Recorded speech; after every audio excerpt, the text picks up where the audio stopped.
Hey everyone, welcome to Film Talk, a podcast with two gals talking everything about film, television, and everything in between the reels. I'm your host, Ileana Melendez, critic and head of marketing here at fullcirclecinema.com.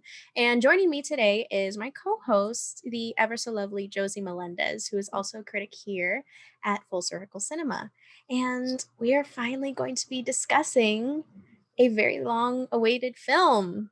It's been a year in the making, us waiting for this sequel to Wonder Woman, and the newly released Wonder Woman 1984 came out on HBO Max and in theaters on Friday, Christmas Day, and it has caused quite a stir on film Twitter and just film in general. Social media has kind of been blowing up about the movie, and a lot of people have not really liked it for so many different reasons. And I don't know, we were talking about this earlier, and I feel like the discourse has been like so opposite each other because some people will hate it for this reason, and then other people will hate it for an entirely different reason. And we're going to talk about it. We're going to be discussing spoilers because since most people have already seen the movie at this point because it was released on a streaming service, HBO Max, which if you don't have, I do recommend. I think Josie can also recommend because it is actually I understand the price point. I was lucky enough that it's included since I've had DirecTV for so long. They were like, here, have HBO Max. So I was blessed in that aspect. If you can't afford it, highly recommend. They have a very good selection. Not that much original content right now, but everyone loves HBO products. So if you are a fan of HBO products, you're good. Yeah, and a lot of people are actually with AT&T. If you have an AT&T plan, there are certain AT&T plans that also include HBO Max, which is how I have it. But yeah, we're going to be discussing spoilers because a lot of people have been able to see the movie, and it's been like kind of a long weekend sort of a deal. But you've been warned. If you haven't seen the movie and want to avoid spoilers, or you want to see if it's worth watching and don't mind slight spoilers, because we're not going to get into super mega spoiler territory until later on in the discussion. But yeah, if you want to listen to our initial thoughts, then keep on listening. It starts off pretty strong, I'm not going to lie. It does. To really set the scene, I would just like to get out of the way. And I don't mean this in any bitter sense at all, anyway, whatsoever. There are some movies that aren't made for you. This one was made for us. That's all I have to say on that. This one's for the girls. And I mean that in We're starting off the review strong. We're starting off strong. Just to set the scene for our thoughts on it, there are a lot of aspects that people hated that we loved. And for us, it was because it was meant for us. It reached out emotionally to us as women. So that's not in any way bitter sense. You have your opinion. You can think about it in any way, shape, or form. Obviously, we all have the freedom to do that. But yeah, don't be harsh on people that enjoyed it, especially us. But yeah, Wonder Woman 1984 really starts off strong back in Themyscira. It's very reminiscent, obviously, of the first installment, which was Wonder Woman, and we get to see Diana as a child, and it really, really just Patty Jenkins captured that just sheer joy and magic that transports you into this world where it's just strong, independent, incredible warrior women. And you feel it's that movie magic that makes you feel like a kid again, but we're feeling like little girls again. And of course we teared up. Yeah, I think a lot of us teared up, especially like the same thing happened to me with the first one. And I really didn't expect it to hit me the way that it did with the second one, the same way, if not stronger. But yeah, we do get transported back to Themyscira, and we get Robin Wright's character back, which was really nice to see. I always forget her name, but I feel like she's one of the more central characters to Diana's early development. And I really like that she came back. And we see Diana as a kid growing up and getting into her own and having to deal with her own arrogance and her own flaws. Because even though she is basically half god and half Amazonian, she's still very much a child, and she acts and she has human behavior. And I really like that we get to see that. I think overall in this movie we can agree that we get to see a more human Diana Prince rather than the spectacle that is Wonder Woman. And a lot of people didn't like it. I think it worked well in the moments that it did. And yeah, it was very good, very nicely done. And the action, the shots, the immersion essentially. If you can see this on a big screen, obviously safely, Josie and I actually very safely, with the measures that needed to be taken, went to see it at a drive-in, which was our first drive-in, no, my first drive-in experience, our first drive-in experience at this particular theater chain, which if you're in Puerto Rico, Caribbean Cinemas actually has a very nice drive-in experience and very organized. I also did like a mini review on my Instagram last night, but yeah, I do recommend in terms of the big screen laser projection quality. It is actually worth seeing this movie on the big screen if you can. If you can't, that's totally fine. You can watch it at home and it's still very much enjoyable. But if you don't want to be, magnifying on Steve Trevor's shoes on your laptop like Josie he did, then watch it on a big screen. The shoe representation we'll get into later, but yeah, the first act of the movie was really kind of classic, and I think Josie, you can talk more about this, how it does kind of lean into the campiness of the 80s era. And we, especially Josie, who has an affinity for the good cheese. It's cheesy in a good way that is highly enjoyable, and it's one of those things that I wish we had as kids. But it still makes me so incredibly happy that the kids of today, especially the little girls of today, have things like this to watch, because things were very different not that long ago when in terms of female representation in the superhero genre. Yeah. For that scene specifically, I loved how it perfectly manages to create a moment just for little girls. And just in general, anyone that wants to have a female figure to look up to as a small child, someone to look up to in general, I think that moment was perfect for that. The campiness is perfect for the time period that the movie is set in, because the entire movie does not feel like an 80s movie. So I think that this small moment, having that time to give into the campiness, was good because it doesn't overwhelm the entire film. It's super cheesy, which I admit, but I love the cheese. I'm a connoisseur of the cheese. So I was very happy with that, because it just reminded me of old school, like Superman. I felt a bit of Stranger Things vibes in a good way, because I have seen insults using Stranger Things, and also Back to the Future. So it took me back. I wasn't born in that, like I wasn't alive for the 80s, but 80s nostalgia is very strong for people, even if they weren't born in that time, because it's an era that we've seen portrayed so much. And of course, our parents probably made us watch 80s films. So I think that Patty Jenkins took that time to give us that feel and then proceed to tell the story the way it was supposed to be told. So I get how people feel about that scene, but I liked it. Yeah, I honestly, it's one of those scenes that, again, like from Themyscira, the grandeur of the Greek style warrior goddesses that are Themyscirans and Amazonian women. You had that movie magic, that inner little girl joy shift into the cheesy side of, oh my God, I feel like a little girl watching this. This is so much fun. It really kept that tone of the sheer just glee. It is literally that. It just provokes such glee in women and little girls with those scenes. And honestly, I liked the mall scene. And it's not a super huge spoiler because we do get to see quite a bit of that scene in the trailers. They kind of led with that in terms of marketing. and it's cute. I liked it. It was really cute, and I think it really helped introduce us back into the world of Diana Prince.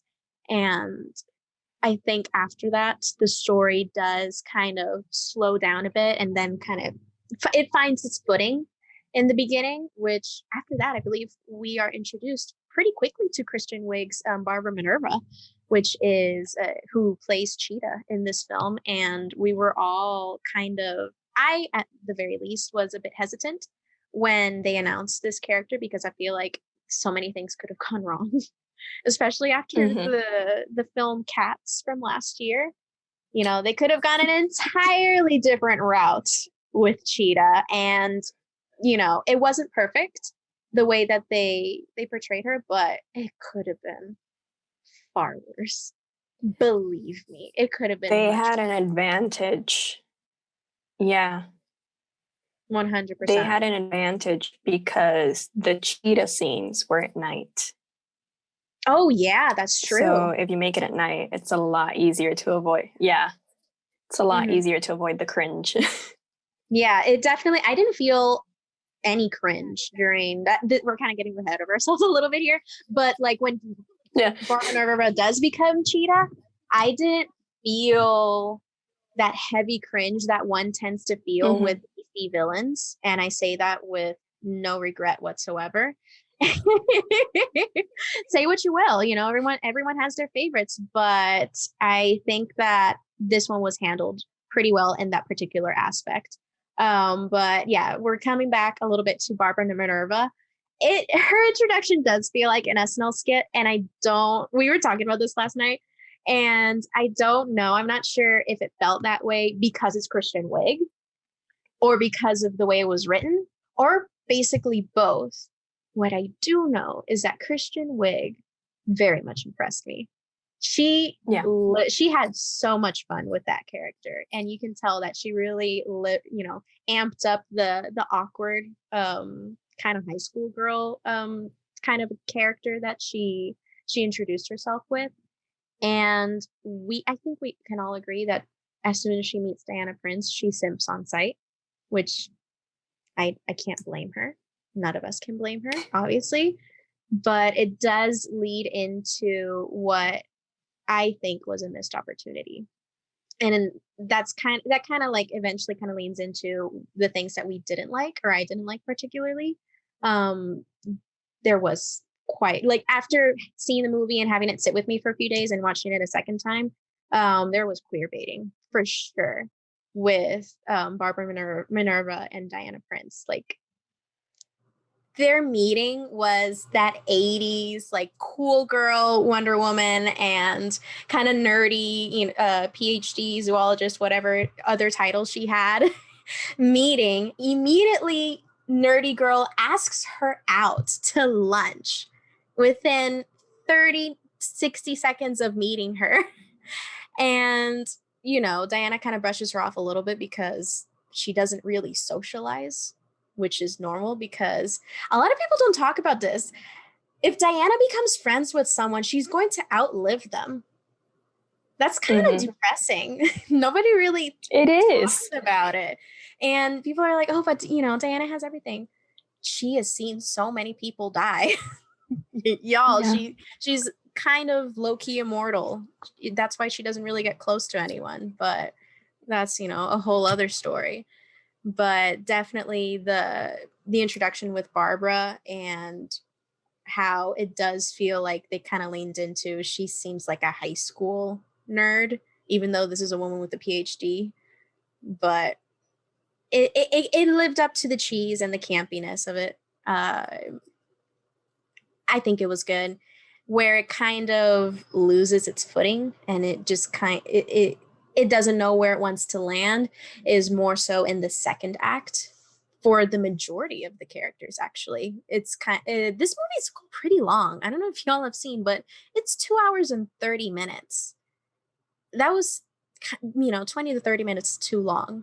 And I love Wonder Woman, and we love Wonder Woman movies, but it really did not need the runtime that it did. I think that's an honest, fair constructive criticism about it. It didn't need to be as long as it did.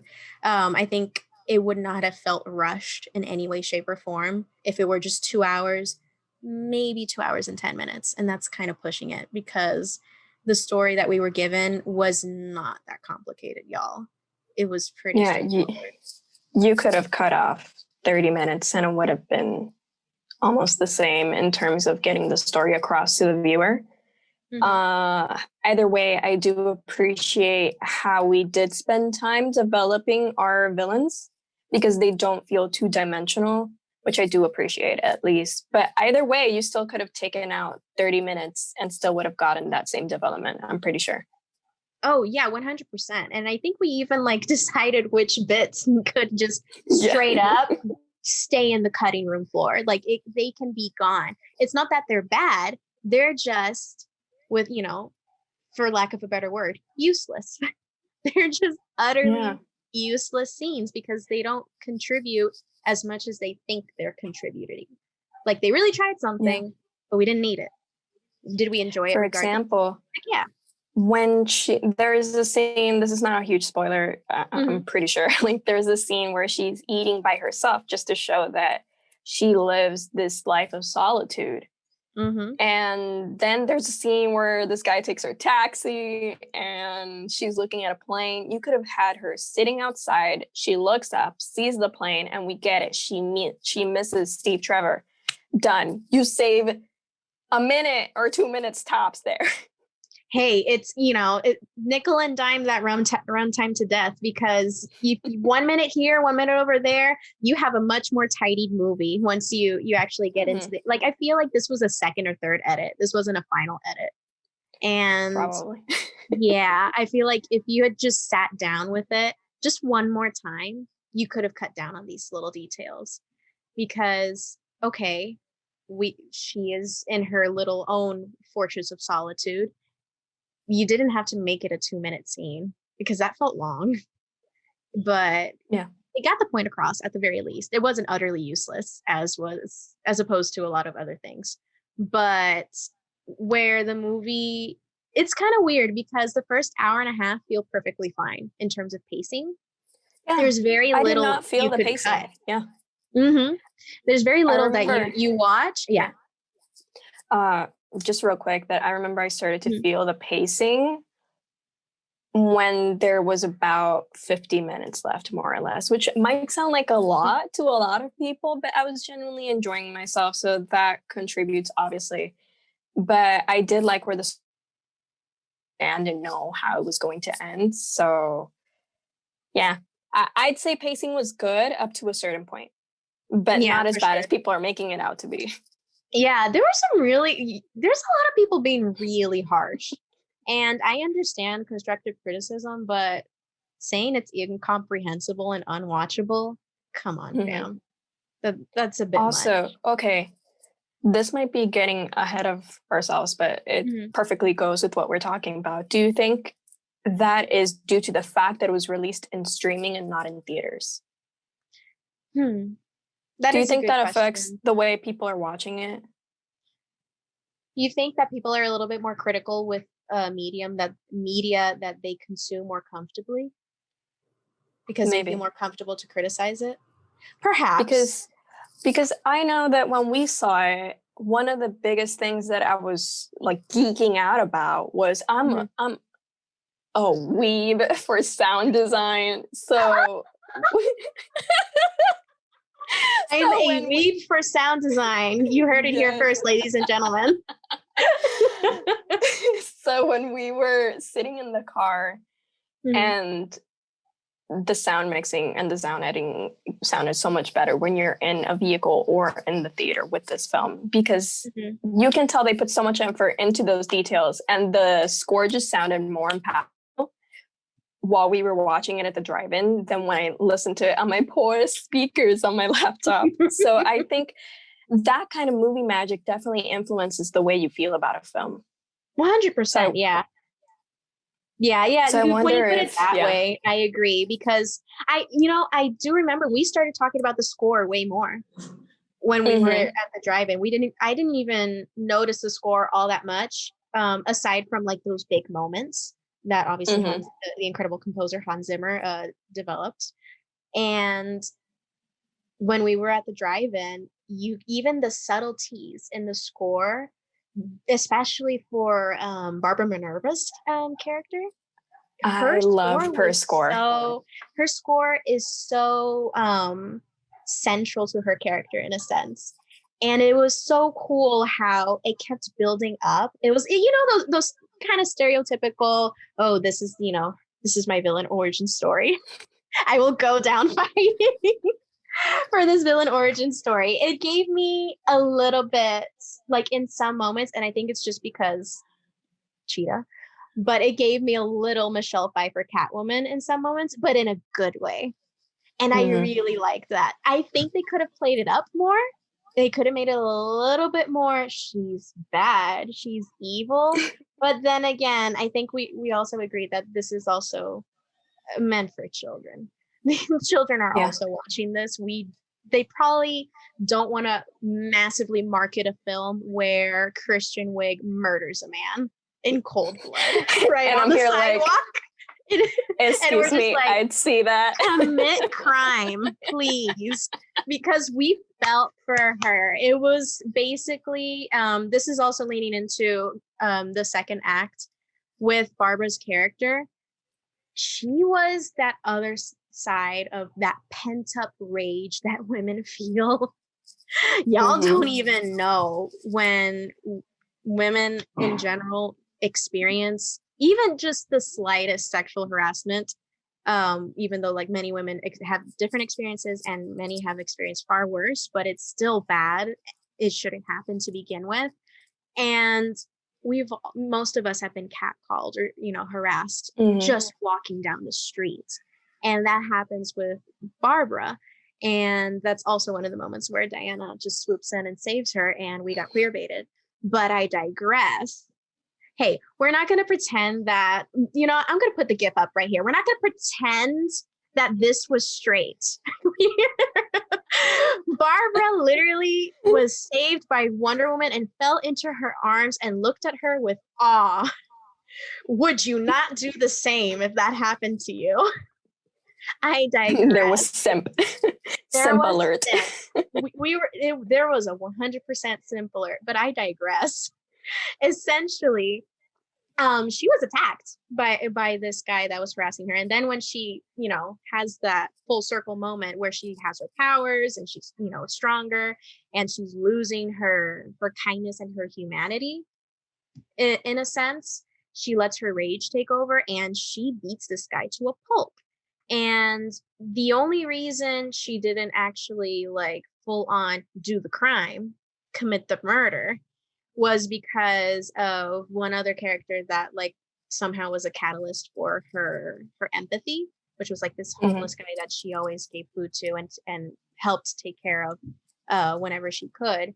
And she just kind of buzzed off and power jogged away, which was very, I feel like they did this on purpose. They very much channeled the Linda Carter sort of a, this is the 80s and we're running like this because this is more aerodynamic. I don't know. It was cheesy. It was funny. And it's fun to make fun of.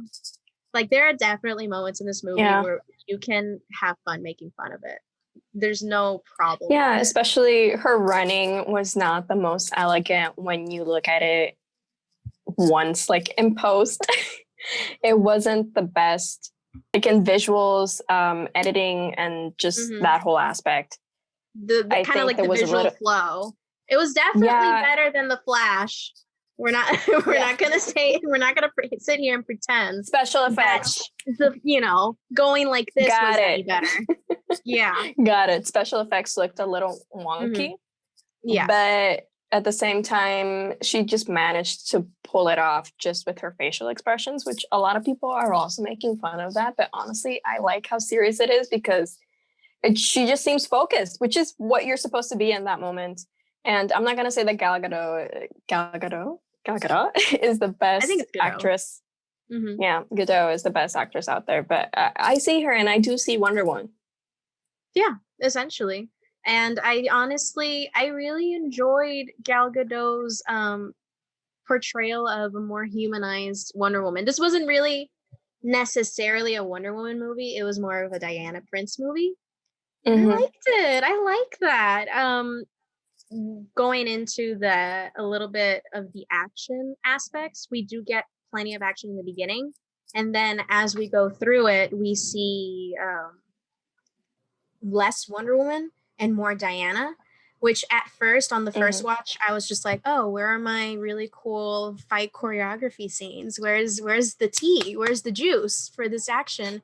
But I did learn to appreciate the exploration of Diana being a flawed character and just being selfish for once, because Diana's not a particularly selfish character. It's not in her to be like that. She's constantly helping people and doing the best she can for humanity, essentially, even though she's alone. And it's kind of a tough deal. Yeah, like, yeah, everyone has their own struggle bus, but she's got a 1,000-year struggle bus ahead of her.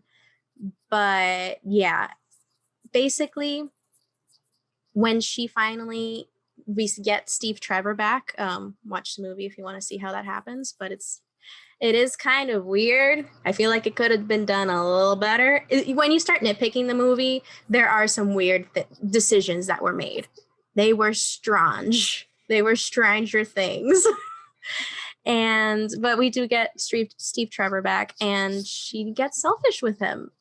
Of course. This was like the only person that she fell in love with ever. And she was hung up on him because, yeah, it's been 60 something years, but then again, she's been alone. What else has she had to think about?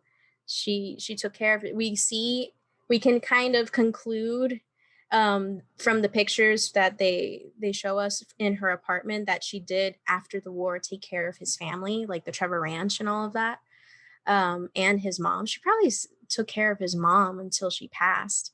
That's tough. That's rough, buddy. That's what that is. But I do appreciate that we got that moment of Diana being more human, and in this movie not being the fish out of the water, but really Steve Trevor was the fish out of the water in this era. And I liked that cinematic parallel that we got here with versus the first film, and you get to see how much Diana has grown as a person, and she does grow as a character for sure in this movie, and I think it's for the better. I recently, literally just today, check fullcirclecinema.com. There's going to be a Wonder Woman 3 now, officially, which is pretty exciting because I really hope that it's modern day. Once we finally get like this character development, not necessarily out of the way, but we got a lot of it done, especially with this movie. So I want to see Diana at her 100% fullest power. Yeah, because we're seeing a more human version of her. Because, as you said, it's more a Diana story than a Wonder Woman story, and I think that's what bothers a couple of people. And not everybody, but I'm pretty sure that some people don't like seeing Wonder Woman be so weak. But the problem is that it's a weakness of her own making. It's something that she wanted. It's her selfishness, which then that is the whole point of the story, that some wishes and some things carry a weight and they take even more of a weight from you. So I did like that aspect, especially we're seeing her grow as a person, because we've also seen these films where she's in present day with Justice League and all that, but we still need to understand how we get from here to here. And this was the middle. This was seeing more of how because the first movie is her joining our world. The second movie is seeing how she mends with our world and how she mingles, because also she has to keep her identity a secret, as we see in the mall scene when she breaks all the security cameras, because she's a woman that can't die. She's immortal. So there are so many factors that we have to take into consideration when watching this film, because it's pure character development. Yeah, it's not, I think it's very fun as a standalone film, but it is definitely meant to be that middle ground between the stories. Like, you know, that there is a conclusion to her story for now coming. This wasn't it just yet. This was honestly the promise of something big. And it left me excited. It left me feeling Mhm. very hopeful. The message of the movie, I think, is really nice. There are some moments where it's a little bit it's quite on the nose with its like metaphors and such. I personally don't see that as a super huge like negative for me. Like it doesn't ruin the movie, honestly. I Um, didn't notice them until you pointed them out. yeah, I'm sorry.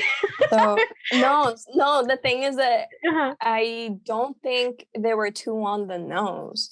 And if Mhm. you feel that they're too on the nose, I mean, it's not something to get angry at, because I just think that Mhm. at this moment, if you're going to make a political statement, be as blunt as possible, because again, the central point of this story was about the truth. And right now, in today's day and age, we have lost the acknowledgement of what exactly is the truth and what is real versus what is fake. So I think that for that to be the central focus of this film was also very important.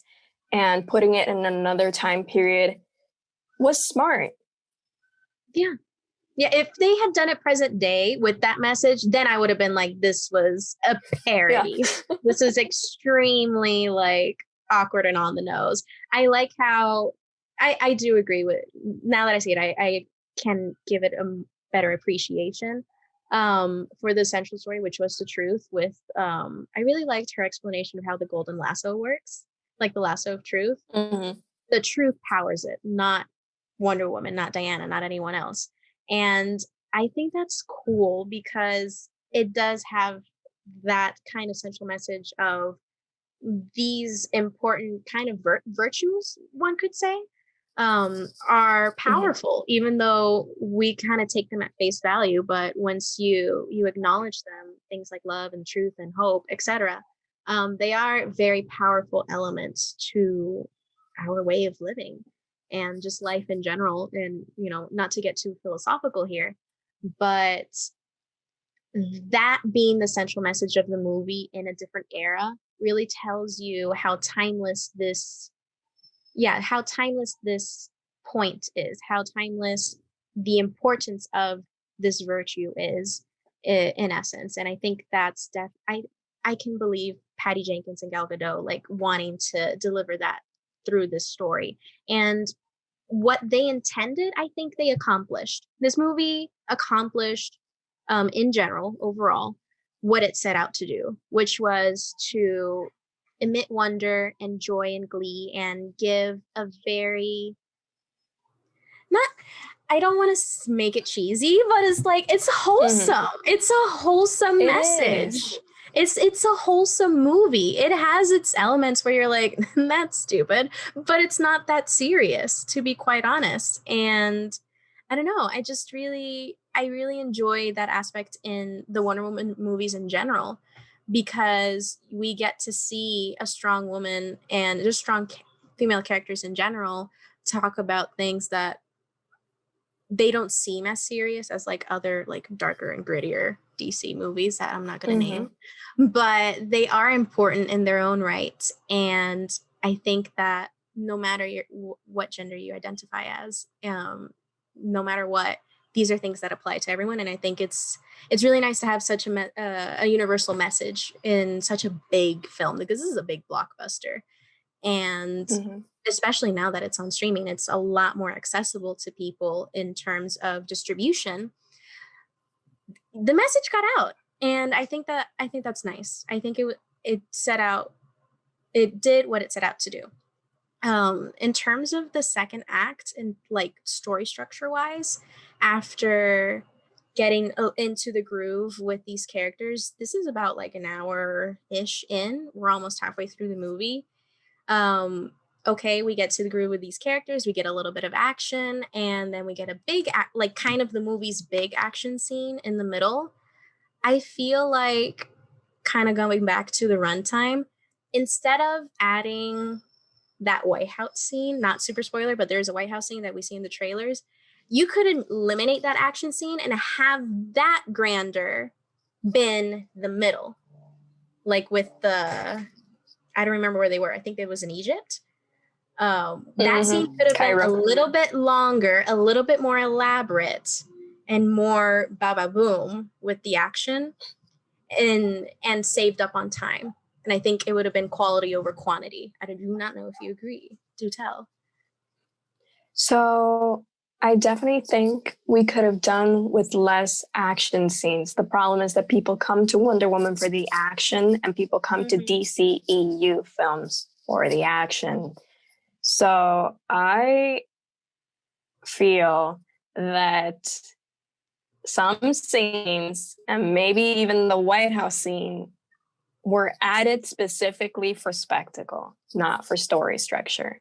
Oh, 100%. 100%. Like, you can tell we could have added that in post. They really felt like they were in there just to fill out the contract. Quite honestly, they were fun, but like I said earlier, they were useless. It's just one of those useless scenes. Yeah, so then I asked myself, are people here for the actions or are they here for the story? But then there are people saying there wasn't enough action, but then there are people saying there wasn't enough story. And the problem is that if you want story, have less action. We could have done without the White House scene and we could have had more story, which adding all those action scenes rushed the film after like the mid-second act. From that point on, everything felt a little rushed. It felt like we were trying to fit in a lot of things at the same time, and definitely feels like a scenario where this film was too many cooks in the same kitchen. 100%. And you can tell that because it's not just Patty Jenkins behind this, is a whole team of people and writers and producers, etc. You can tell they were trying to please way too many people at the same time. And you really, really, truly cannot do that with movies. You cannot please everyone. And yes, there are certain films that are kind of universally loved, like Star Wars, because, you know, it has a little bit of everything, but it's a nice mix. Everything's pretty well balanced, but it's very hard to achieve that. And I think that's also why Star Wars has had such incredible success. Because they strike that balance. But with this movie, you can tell, especially like you were mentioning, the mid second act onwards, like a lot of people are like, oh, the third act is, you know, the problem. No, we can start a little bit before that, is where things literally start to feel like they're tumbling and they're kind of scrambling to get to the point. The point is made, but they didn't get there very gracefully, very Cheetah-like, one could say. Which I think we should mention.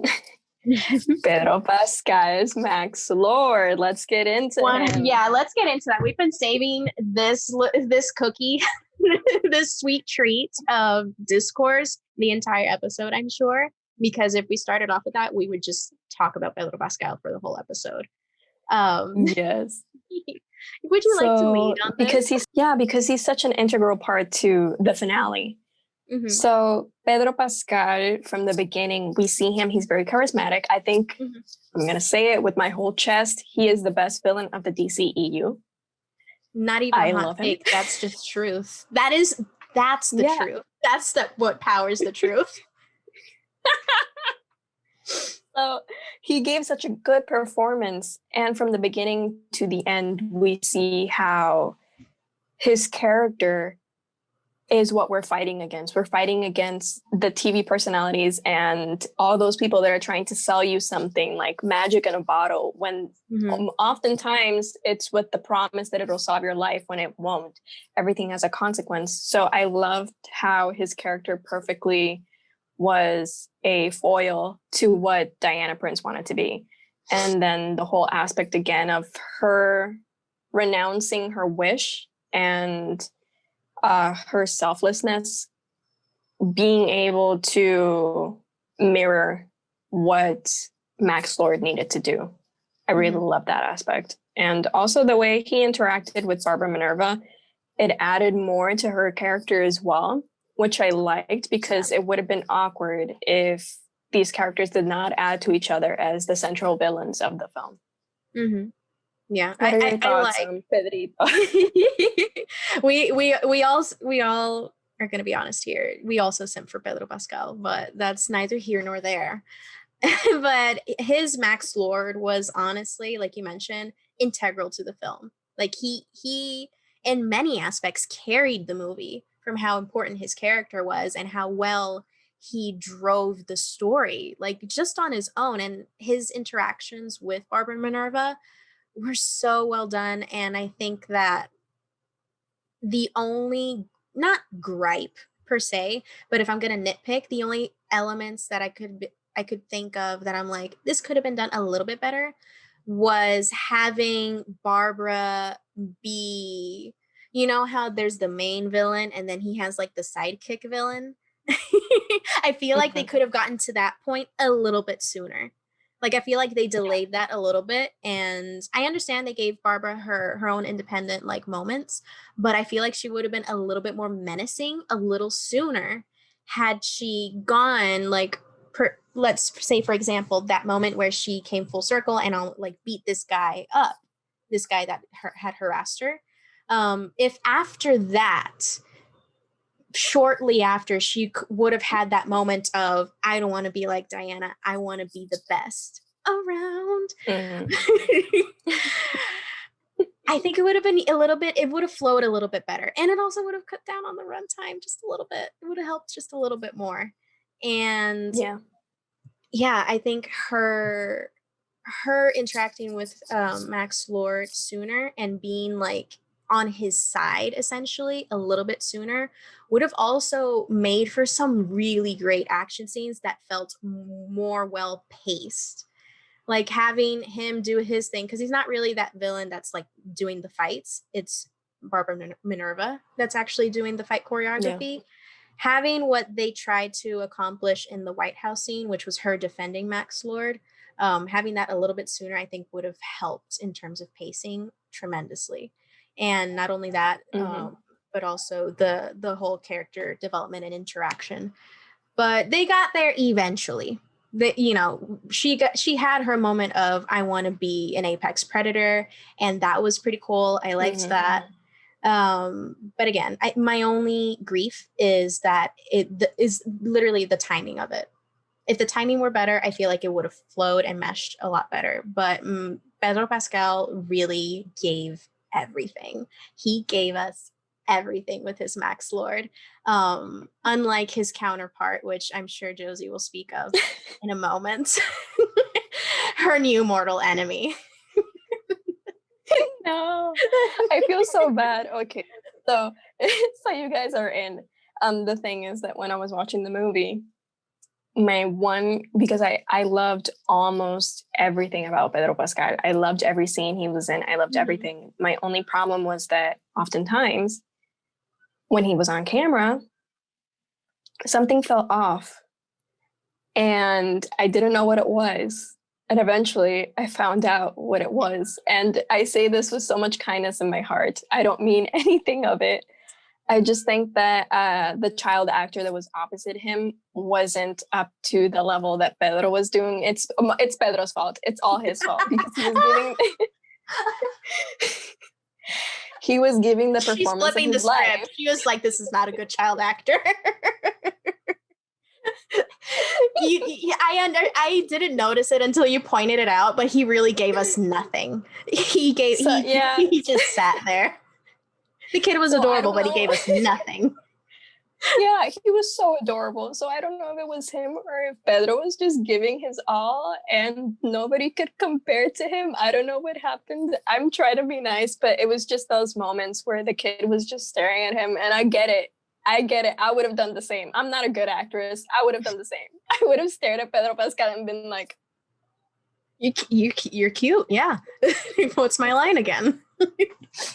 But Pedro knew how to manage that because I still felt for the relationship. And again, I commend him. I think he did a tremendous job and I can't wait to see where his career goes.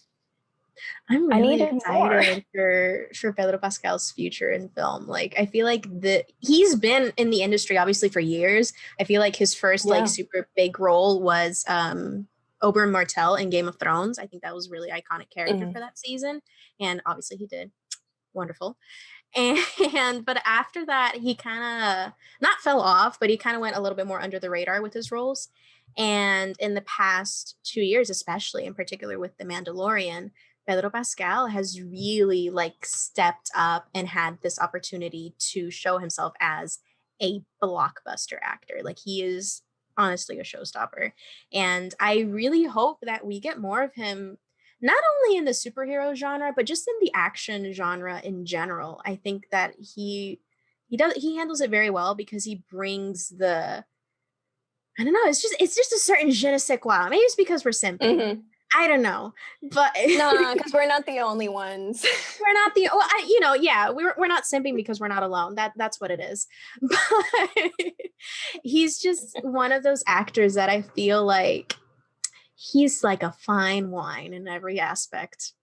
That's all I can say. And his acting and his beautiful face. But yeah.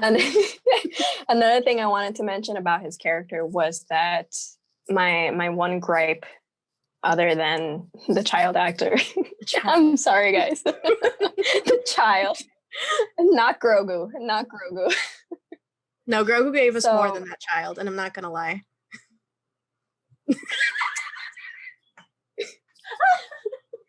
But his motivation, I think it was established from the beginning. He was a man that was humiliated in front of his son. You called him a loser in front of his son. That was enough character motivation. It felt awkward when we got those flashbacks of him growing up as a person. Even though I liked when he set up his little office, I was like, you go, Max Lord, even though you're practically destroying civilization as it is, you go. But it felt awkward. It felt like it was forced just to add a diverse perspective on his character, because we're clearly making Max Lord Latino at that moment, which it was pretty obvious from the beginning, because you let Pedro Pascal be Pedro Pascal. So I don't understand, why are we parading culture? Because there was a clear motivation from the beginning. That tamale was way too staged. Like, I'm pretty sure, was that a tamal en guaraches? I'm 99% sure. I'm not gonna go back and slow it down frame by frame, but I saw what I saw, and it was not a Pop-Tart. Yeah. So, as Latinas, I think we can confidently say that it felt forced. And again, Pedro Pascal, trust him as an actor. He was already giving you everything, and I believed him 100%, not only as an actor, but as Max Lord. So that scene, I'm going to keep saying it, you could have cut it and saved yourself about 3.30 minutes. Honestly, and not only that, we already, in the beginning, when he was getting called a loser, the guy that called him a loser called him by his full name, and his full name was Maxwell Lord, but he shortened it to Lord. So we already know that he's Latino. So we have established that. We don't have to pull out the diversity card with, the Instagram filtered flashback scenes. I don't, to this day, I feel like every time I see flashbacks in a movie, I hate them more and more. We do not, if you're telling your story right, you do not need these cheesy, corny ass flashbacks telling us what we already know. I feel like it was, again, one of those little useless bits that could have been cut. It gave us nothing. It really did. And I'm not going to be sorry about that. But yeah, it wasn't necessary. But aside from, because we already got his motivation as a single father. Exactly. He's a single father. He is trying his best to, become great, achieve greatness, be a millionaire, whatever. Is he a scam artist? Yes, we have established that. That's been established very quickly. The movie starts off with him doing his whole TV bit of the oil and all of that. We get that. That was very quickly established, very easy. Moving on. I feel like they kind of tried to squeeze as much of that stereotype as they wanted to, as they could have, and it wasn't really necessary. That's also like one of the little nitpicky bits that I can think of for this movie and for Pedro Pascal's character overall. But aside from that, I feel like his character was the strongest. It was definitely the one with the least problems and issues. Any issues surrounding him, just blame it on the child. And yeah, sorry. just blame it on the child and the writing in general, the pacing, etc. We're gonna sound like a broken record. But overall, in general, he did great. It's a good ass time. It is, if you go in with like a lighthearted attitude with Wonder Woman, you're going to have fun. It's a fun movie. And if you take it too seriously, which it really doesn't take itself that seriously in a lot of moments, and you go with the flow, it's very enjoyable. And I'm not gonna, I'm not going to apologize for liking it and enjoying it. Yeah, essentially that. We've discussed the action. We have discussed the characters. The only thing, right? The cheetah versus Wonder Woman moment, I feel like we need to give a slight nod to. Yeah. So it was pretty fast paced for an action sequence, which I feel like if that's your final battle, the build up leading to it was alluding to something grander, especially when she finally uses the golden suit with the wings and everything and the like full on battle armor. You're expecting something a little bit greater. And it ends a little too quickly for my taste, which I would have rather had more of that instead of more of the White House scene. But honestly, just get rid of the White House scene. Yeah. So I liked how she looked. I was not disappointed. Also, just that was the moment where I was like, Kristen Wiig deserves more respect and more praise as an actress because I was concerned as well a bit with the casting because I've never seen her do action, and this is a perfect portfolio piece for her. This is like, hello, I was Cheetah. Honestly, yeah, like Ghostbusters was definitely not her perfect portfolio piece. We're not going to acknowledge that. This is her shining role of, I can do action and comedy and I can do it well. And I honestly, if the whole lore that how Barbara Minerva actually gets her cheetah powers eventually, because she does actually lose her powers at the end of the movie. So my deduction is, and yes, we're getting into spoiler territory. If you're in this far, you already saw the movie. So my deduction, my conspiracy for Barbara's character, since she loses her cheetah powers, because her cheetah powers were based on the wish, and because everyone had to renounce their wish, and Maxwell Lord renounced his own wish, therefore renouncing everyone else's wishes, I assume that she's actually going to go with the OG storyline of her character and seek out that god that I cannot remember the name of right now, but I believe it's like an Incan style god in South America, if I'm not mistaken. I could be mistaken. It was either South America or Egypt, one of those. I'm sure there's been like a million different versions. But she does seek out another god, and she pledges herself to this god essentially, and that's how she turns into Cheetah. That's like the story that I know, and one of the more common origins of Cheetah herself. So I assume that because she had a taste of being the apex predator here, she's going to find a way to become that. And obviously she, aging wouldn't affect her the same way. So if we get Cheetah in the future, in modern day, with Wonder Woman, and actually have like a whole Cheetah versus Wonder Woman situation as the central plot point to the film, sign me up. I'm here for that. Honestly, I really like that. And in the CGI for Cheetah, I thought it was good. It like you mentioned, it also helped them that it was at night. But it didn't, I think it was a decent balance of Kristen Wiig's face and the Cheetah features. It was cool. It didn't feel cringy. And yeah, I think it was well done, and I would honestly like to see more. That, like you said, I honestly, that scene could have been longer. 100%. Yeah. And the armor, like you said, because it felt so rushed, the armor kind of lost its luster in a sense, because we didn't get to see the grandeur of Wonder Woman literally spreading her wings. The wings were so short-lived. The wings did not last. They died. They died on site. And I was just like, what the hell? And then I saw the movie with my dad at first, and he was just like, because I was complaining about the wings. I'm like, well, the wings were kind of trashy. And he's just like, it held up an entire army of human men, not a superpowered cheetah. And I'm like, fair point.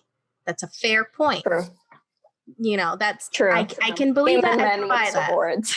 Exactly. In like ancient times where they basically had metal sticks, it was just a bunch of human men that an Amazonian warrior could very easily take on. Which did. Like I was sad for the wings, but it served its purpose because it makes you realize how powerful Cheetah has gotten, Barbara has gotten, which goes back to what I said at the beginning. I would cut a lot of things, but I like that we developed Barbara as a villain because we saw her go from quirky girl to cool girl to whatever that middle part was with the fur coat to Cheetah. I don't like thinking about that fur coat, and I'm not gonna lie.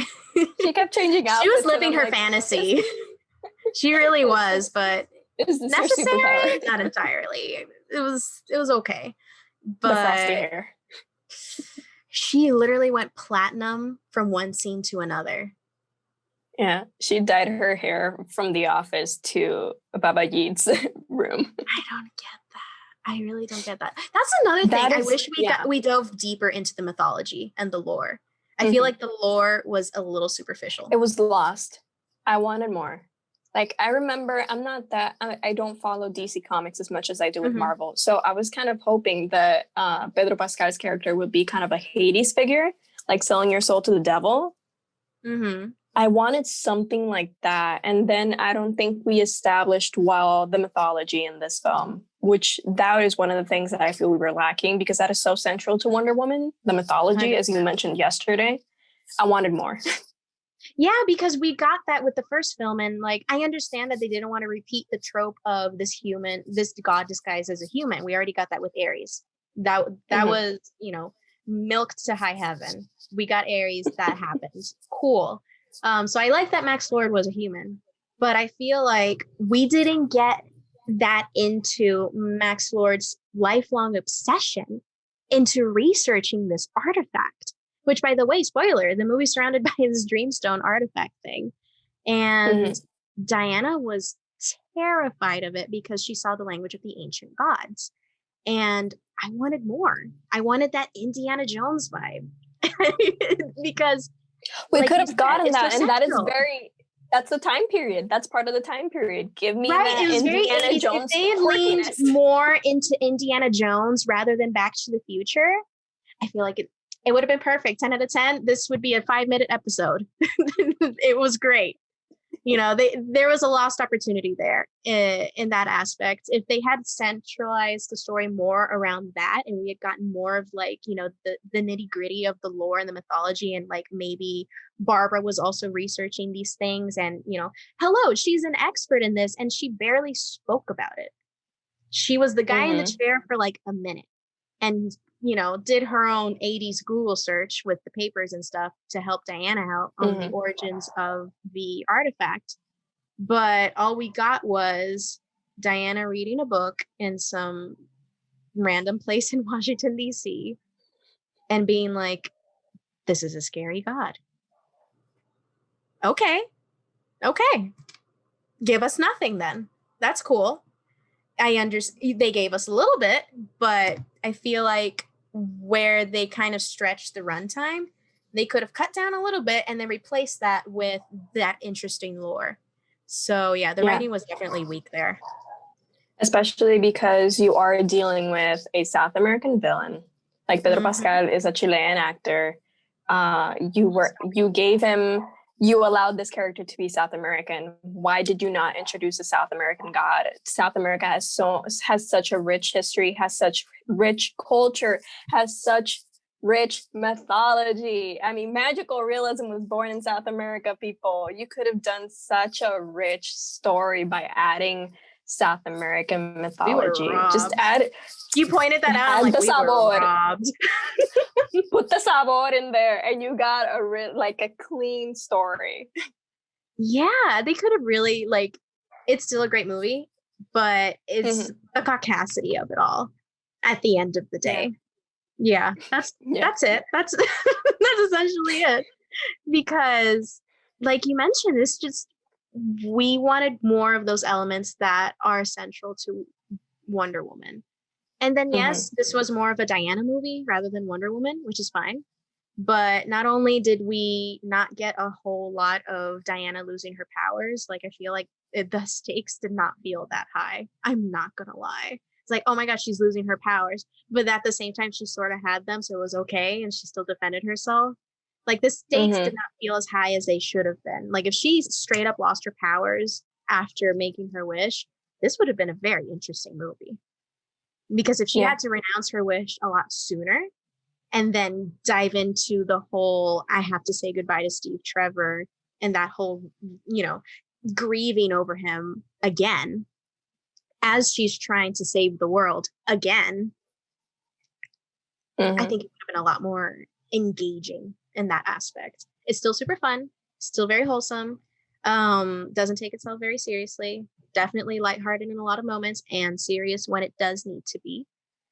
But yeah, there were a lot of opportunities that were lost because they were trying to please a lot of different types of people when they really didn't need to, in my perspective. Obviously, from, you know, an executive's perspective, they're like, we want to sell this as easily as possible, and because it is a mass market film.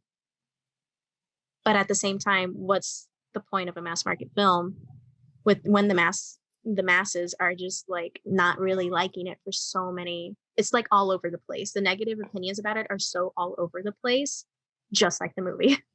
And the movie can feel a lot all over the place once you start to analyze it. This is just so common with female-led blockbuster superhero films. Oh yeah. So either way, I got it. It's Patty Jenkins is gonna write the third movie. They're gonna have a third movie. So either way, it's a win. What can I say? Yeah. I don't think there's anything else I can say about this film other than we clearly liked it. It's fun. It delivers on so many fronts, and it does have iconic moments that I'm pretty sure will be referenced in the future in cinema history in general, especially superhero lore and superhero films. But she learns to fly. Yeah. She learns to fly. That is, I can't believe I just remembered that. Like, that is so sweet. That was wholesome. She literally learned to fly. Because of Steve. Because of Steve. That's character development. I like that. I like that a lot. So with that closing scene, it definitely, you can wrap your head around the movie a million different ways and complain about it a million different ways. But at the end of the day, it definitely closed with hope and like very much leaving you with that sense of, okay, here's the, you know, here I'm ready for the next adventure for Wonder Woman / Diana. Yeah. Does it have deep, substantial, like, does it have a deep, substantial story that's like, oh, cinema? No, I mean, superhero movies for me tend to be like, sugar cereal. Like, for me, superhero films are the Fruit Loops of cinema, if you may.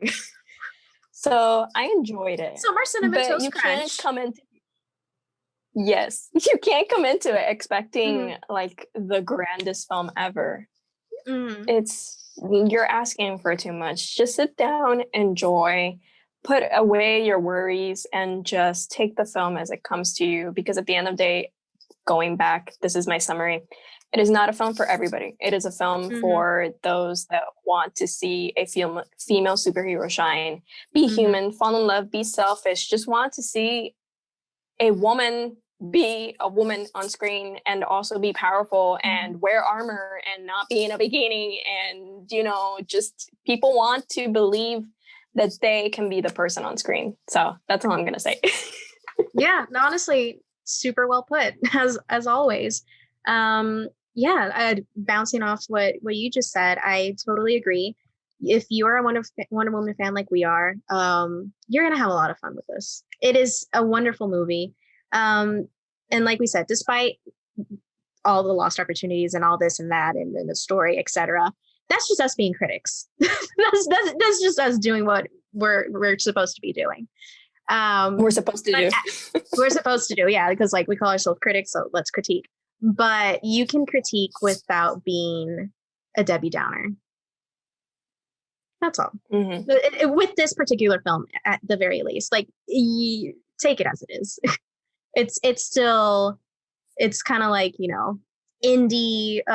When you're shopping, it's like Etsy versus Amazon. This is Amazon. Oh, it is Amazon.